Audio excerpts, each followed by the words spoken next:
Hello दोस्तों, ये रिश्ता क्या कहलाता है क्या आज के एपिसोड में हम देखने वाले हैं कि दादी सा और विद्या दोनों बात ही कर रहे रहते हैं कि बीच में ज़ोर से अबीरा चिल्लाने लग जाती है एक लेटर को देख के, क्योंकि विद्या ने अब उसे जो लेटर दे दिया रहता है उसे पढ़ने के बाद अब अबीरा को बहुत ज़्यादा खुशी होती है और वो उछलने लग जाती हैं।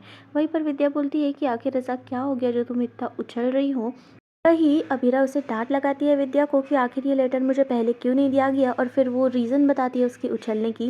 वो ये कहती है कि जिस फेस्ट के लिए हम गए थे, जिस कंपटीशन के लिए हम गए थे, वहाँ हम सेलेक्ट हो चुके हैं और वो हमें एक कार्ड देंगे जहाँ पर हमें हमारी साड़ियों का एग्जीबिशन करना है और वो लगाकर सबको दिखाने वाले बहुत बड़े बड़े लोग आएंगे और शायद अपनी कंपनी में वो लोग उनकी कंपनी से हमारे इसमें इन्वेस्ट भी कर सकते हैं। तो है ना ये खुशी की बात। वहीं पर विद्या बोलती कि हाँ, अब हमारे सारे जितने भी दुख है वो सब खत्म हो जाएंगे। और जो दादी सा है वो भी अभी डांस करने लग जाती है, पर थोड़ी देर में रुक जाती है और तब अभीरा बोलती कि क्यों दादी सा, हो गई ना छुट्टी, अपनी ओल्ड एज को देख के डांस करना चाहिए। पर तब भी दादी सा बोलती है कि नहीं नहीं बेटा, हम जैसे टीनेजर्स का तो दिल का दौरा पड़ता है, हमें हमें हाथ पैर से थोड़ी फ़र्क पड़ने वाला है। वहीं पर वो दोनों फिर से डांस करने लग जाते हैं और हम देखते हैं कि दादी सा भी अभी अपनी टक्कर की अभीरा को डांस में टक्कर देने के लिए बहुत तैयार रहती है। वहीं पर हम देखते हैं कि विद्या दादी सा बोलती है, जिसकी वजह से दादी सा चिढ़ जाती है और उसे कहती है कि तुम्हें कितने बार कहा है कि मुझे दादी सा मत बुलाओ, मैं एक टीनेजर हूँ, पर तुम मुझे हमेशा दादी सा कहकर हमेशा मुझे ओल्ड वाली फीलिंग दिलाती हो। पर वही विद्या भी लड़ने लग जाती है कि नहीं, मैं तो आपको दादी सा ही बुलाऊंगी, आपको जो करना है कर लो। वहीं पर लेडीज शांत हो जाओ, शांत हो जाओ, ऐसा अभीरा कहती है और बोलती है कि ये सेलिब्रेट करने का मौका है, हमें ये मोमेंट को सेलिब्रेट करना चाहिए, ना कि हमें लड़ना चाहिए। इतने दिनों बाद हमारी सारी प्रॉब्लम्स का सोल्यूशन अभी हमें मिलने वाला है और अभी हमें ये सारा मोमेंट सेलिब्रेट करना चाहिए। वहीं दूसरी तरफ हम देखते हैं कि क्रिश की जो हरकत हुई है उसकी वजह से सारे घर वाले बहुत ज़्यादा निराश है और मनु बोलते हैं कि मनीषा, तुमने यही सब, तुम दोनों ही गई थी ना, काजल और मनीषा, उन तीनों को यहाँ वापस लाने के लिए क्या ज़रूरत थी। देखा ना तुमने क्रिश की जो हरकतें थी, क्रिश ने फिर से ये सब करके उनको नीचा दिखाने की कोशिश की। मैं तुम्हारे सामने हाथ जोड़ता हूँ, ऐसे हरकत मत करो। वही मनीषा कहने की कोशिश करती है कि मैं टूटे फैमिली को जोड़ने की कोशिश कर रही थी और फिर क्रिश के पापा को सुनाने लग जाती है कि ये सारी गलती आपकी है, पहले आपके वजह से ये दादी सा को इतनी तकलीफ़ हुई और अभी देख लो। वहीं पर कियारा भी कोई कसर नहीं छोड़ती है, वो भी कहती है कि हाँ, वो तो अभीरा भाभी को ही संभालने निकला है, अभीरा भाभी ने इतने अच्छे से फर्म को संभाला, पर तब भी देखो कैसे टोन में बात किया। वही जब काजल बोलने जाती हैं तो क्रिश के पापा बोलते हैं कि वो तो बस अभीरा को जॉब ऑफर कर रहा था और वो बस उसके भले के बारे में सोच रहा था। वही अभी मनीषा चिढ़ कर बोलती है कि ऐसा वो कुछ भी नहीं कर रहा था, ये आपको भी पता है। और काजल अब कहती है कि पहले तो मुझे आपकी बातों पर चिढ़ आती थी, पर अब आपकी बातें सुनकर मुझे हंसी आ रही है। क्या आपको सही में लगता है कि क्रिश ये सब कर रहा था? नहीं, आपने अगर अभी आपने आंखें नहीं खोली तो मुझे खोलनी ही पड़ेगी। वहीं पर जो क्रिश के पापा है वो बोलने की कोशिश करते हैं कि नहीं, ऐसा कुछ नहीं है, पर काजल अब बहुत ज़्यादा इमोशनल हो जाती है और वो कहती है कि क्रिश जैसा अगर बेटा हो ना तो इतना बड़ा महल भी कोई काम का नहीं है हम माँ बाप के लिए, क्योंकि क्रिश हमसे ढंग से दो मुंह बात तक नहीं करता है। और एक तरफ देख लो अबीरा को, अबीरा ने अपना सब कुछ खो दिया, अपना पति, अपना परिवार, अपने दो बच्चे, पर तब भी वो विद्या और मासा को अपने सराखों पर रखती है। क्या हमने ऐसा क्या गलती कर दी थी? और फिर वो बोलती है कि क्रिश ये जो भी कर रहा है ना वो भी उसकी सज़ा ज़रूर भुगतेगा, पर ये याद रखना ये सब आपके कर्मों का फल है और आपको ये सज़ा ज़रूर भुगतनी पड़ेगी। ये बोलकर काजल को थोड़े चक्कर आते हैं तो मनीषा उसे संभालती है, पर काजल ने अपना हौसला हारा नहीं रहता है। वो सुनाने लग जाती है अपने पति को कि ये सब तुम्हारे कर्मों के फल है और ये याद रखना, जो भी तुम कर्म कर चुके हो ना वो कर्मों के फल तुम्हें यही जन्म में भुगतना पड़ेगा। और ये तो बस शुरुआत है, क्रिश के थ्रू ये सब तुम भुगतोगे अकेले। वहीं पर हम देखते हैं कि दादी साहब विद्या और अभीरा पहुंच चुके रहते हैं ऑफिस में, और ये ऑफिस में अब वो लोग इंतज़ार कर रहे रहते हैं कि कब आएगा। और तभी सीईओ की एंट्री हो जाती है और सब लोग सीईओ को देखते रहते हैं। और अंशुमन की एंट्री भी ऐसी होती है कि दादी साहब वगैरह सब लोग देखकर बहुत ज़्यादा शॉक हो जाते हैं, क्योंकि ऑफिस के सारे ही लोग एकदम उसे अपने भाई की तरह ट्रीट कर रहे रहते हैं। वहीं पर लड़की से वो टाइम पूछती है तो अबीरा बताती है कि हाँ, टाइम तो बराबर हो गया है। और अंशुमन को ऐसे इसमें देखकर वो लोग बहुत शॉक हो जाते हैं कि ये सीईओ है, इसकी एंट्री ऐसे नहीं होना चाहिए। वही अंशुमन जैसे ही एंट्री लेता है वो सबको अपने काम बताना चालू कर देता है और वो एक बाइसाइकिल पर एंट्री करता है, जिसकी वजह से देखकर सब लोग बहुत ज़्यादा शॉक हो जाते हैं, खासकर हमारी तीनों लेडीज़। वहीं पर हम देखते हैं कि दादी साबिरा को कहती है, पर ये तो सीईओ है और ये बाइसाइकिल पर एंट्री कर रहा है, ऐसा आखिर क्यों हुई। वही अंशुमन अचानक से आता है विद्या के सामने, तो विद्या बहुत खुश हो जाती है और अंशुमन बोलता है कि हेलो लेडीज़, आप लोग बराबर टाइम पर है और अभी आप कैसे हैं, ये सब वो बातें करता है। और तभी दादी साहब की वो बातें सुन लेता है कि ऐसा ऐसा हुआ है। तो फिर वो दादी साहब पूछती है कि आखिर बाइसाइकिल पे क्यों। तो तब अंशुमन बोलता है कि क्या है ना, मेरे फिटनेस की वजह से, मतलब जब मुझे ज़रूरत पड़ती है मैं तभी कार का इस्तेमाल करता हूँ, वरना मैं बाइसाइकिल पे ही यूज़ करता हूँ और बाइसाइकिल पे ही मुझे अच्छा लगता है। अब मुझे दोस्तों ये बात समझ नहीं आई कि आखिर कौन सा सीईओ है जो अपने ऑफिस के अंदर बाइसाइकिल चला रहा है। नहीं, अगर आपको चलानी है तो आप बाहर जाके चला सकते हो ना यार, कार में एंट्री करते हुए देन आप ऑफिस के अंदर बाइसाइकिल चला रहे हो। पर छोड़ो वो सब बातें। तो विद्या और दादी से लड़ने लग जाती है, क्योंकि विद्या और अभिरा दोनों ही अभी फिटनेस का बारे में दादी सा के बता रहे रहते हैं कि वही एक अलार्म बजता है और ऑफिस के सारे लोग अंशुमन के साथ वहाँ पे पुशअप्स करने लग जाते हैं। वही हम देखते हैं कि ये ऑफिस थोड़ा मुझे क्रेज़ी लग रहा है और अंशुमन भी मुझे थोड़ा क्रेज़ी नहीं, वो भी मुझे पूरा ही क्रेज़ी लग रहा है। वही विद्या वगैरह भी देखकर बोलती है कि बाबा कहाँ फंस गए हम, ये सब क्या हो रहा है। वहीं पर हम देखते हैं कि अभीरा वगैरह भी वही सोच रही रहती है और फिर हमें दूसरा सीन दिखाया जाता है जहाँ पर वो अंशुमन के ऑफिस में बैठे रहते हैं तीनों और कॉन्ट्रैक्ट जो है वो साइन कर रहे रहते हैं। एक एक करके वो लोग तीनों भी कॉन्ट्रैक्ट साइन करते हैं और वहीं पर अंशुमन अब उनसे माफ़ी मांगता है तीनों से कि मैं, मतलब मुझे मालूम है तुम क्या सोच रहे हो। तभी विद्या बोलती है कि हाँ, आप इतने स्ट्रिक्ट थे और अचानक से इतने प्यार से बात कर रहे हैं हम तीनों से।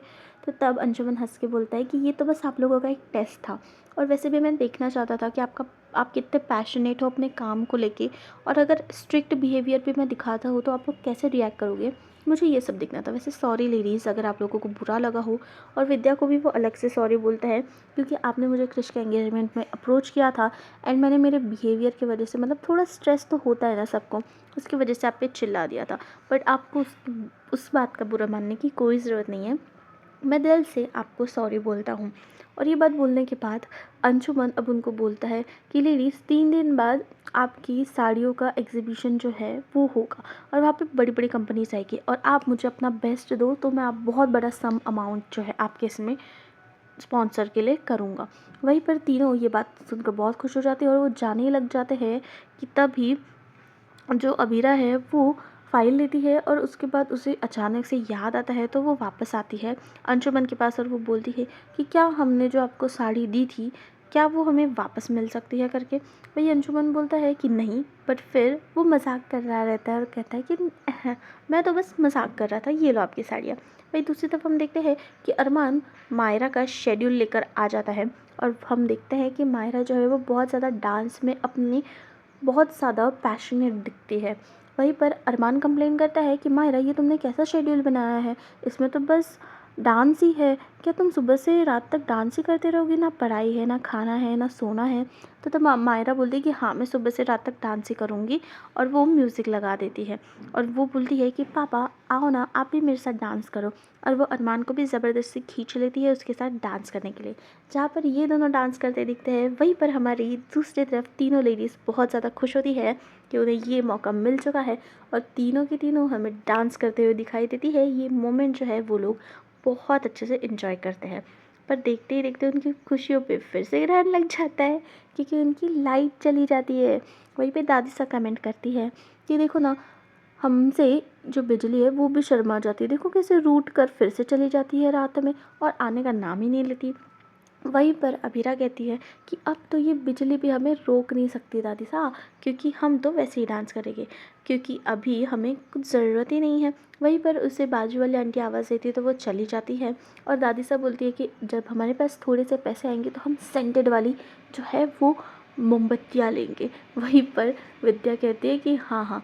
और वही हम देखते हैं कि अबीरा फिर से वापस आ जाती है टॉर्च लेकर, पर अभी इसके हाथ में एक पेपर रहता है और वो पेपर जैसे ही वो दोनों को बताती है दोनों भी शॉक हो जाते हैं और अबीरा को भी बहुत बड़ा झटका लग जाता है, क्योंकि वो इलेक्ट्रिसिटी बिल रहता है और इलेक्ट्रिसिटी बिल सुनकर आप भी शॉक हो जाओगे, क्योंकि वो 70,000 का आता है दोस्तों, 70,000 का बिल आया है उनको। और अब ये सोचते हैं कि इतना बिल आखिर कैसे आया, क्योंकि हमने तो पहले ही भर दिया था बिल। वहीं पर दादी साहब भी बोलती कि तुमने बराबर से बिल भरा था ना, क्योंकि हमने तो बराबर भरा था। वहीं दूसरी तरफ हम देखते हैं कि गीतांजलि के पास अब मायरा जाकर कहती है कि मुझे तुम ही एज अ डांस पार्टनर चाहिए एंड मैंने तुम्हारा नाम एनरोल कर दिया है।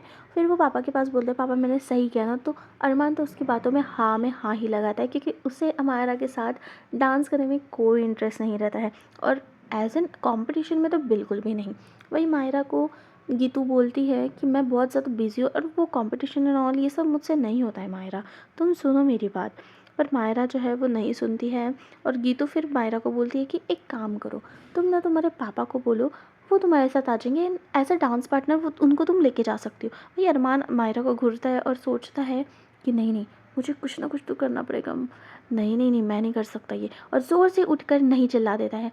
और फिर मायरा की शक्ल देखता है और वो बोलता है कि नहीं, मेरा मतलब है मुझे क्लासिकल डांस तो आना ही नहीं है, तो मैं कैसे करूँगा। तब मायरा बोलती कि हाँ ये बात तो सही बोल रही गीतू, और मुझे पापा को डांस पार्टनर नहीं चाहिए बनाना। पर गीतू बोलती कि तुम एक बार मायरा डांस तो करके देखो पापा के साथ। तो मायरा भी एकदम कॉन्फिडेंस से बोलती है अरमान को कि ठीक है चलो पापा, अभी तुम मुझे डांस करके दिखाओ। और अरमान भी मन में सोच लेता है कि ठीक है अब तो ये मैं करके ही रहूँगा, और वो जानबूझकर स्टेप्स जो है वो पूरे गलत कर देता है। और फिर मायरा आके बोलती गीतू, तुम्हें अभी सीरियसली ऐसा लगता है कि मुझे पापा को एज अ डांस पार्टनर लेके जाना चाहिए, तो तुम बहुत गलत हो। वही अरमान गिरता रहता है तो गीतू उससे बचा लेती है। और फिर गीतू मायरा को बोलती है कि देखो मुझे ऐसा कंपटीशन वाला डांस नहीं आता है, मैंने कभी भी नहीं करा है मायरू, सुनो मेरी बात।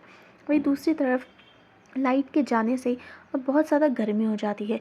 जो खुशी उनको थोड़ी ही देर के लिए मिली अब वो भी खुशी जा चुकी रहती है, क्योंकि अब लाइट्स नहीं होने के कारण सबको गर्मी हो जाती है। वही अभीरा जो है सबको दिलासा देती है कि वो कैसे भी करके कल लाइट वालों से जाके बात कर लेगी। वही विद्या कहती है कि अभीरा, कहीं ऐसा तो नहीं हुआ ना कि तुमने हमारे जैसे ही किसी और को जाके पैसे दे दिए हो। तो तब दादी सा कहती है कि नहीं विद्या, ऐसे शुभ काम और इतने अच्छे काम तुम और मैं कर सकते हैं, पर अभीरा नहीं कर सकती।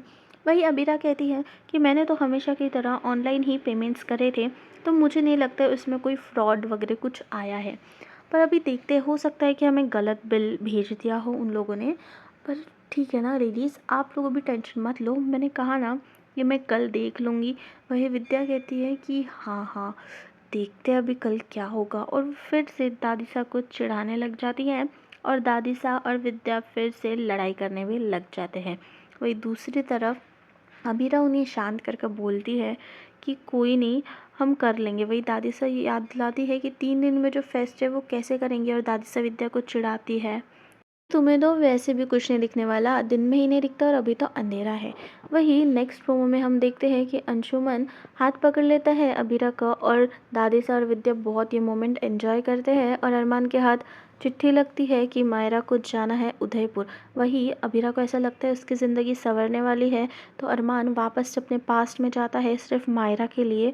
और अब दोस्तों आगे क्या होने वाला है वो बहुत ज़्यादा रोमांचक होने वाला है, देखने के लिए मेरे साथ जुड़े रहो और चैनल को सब्सक्राइब करो।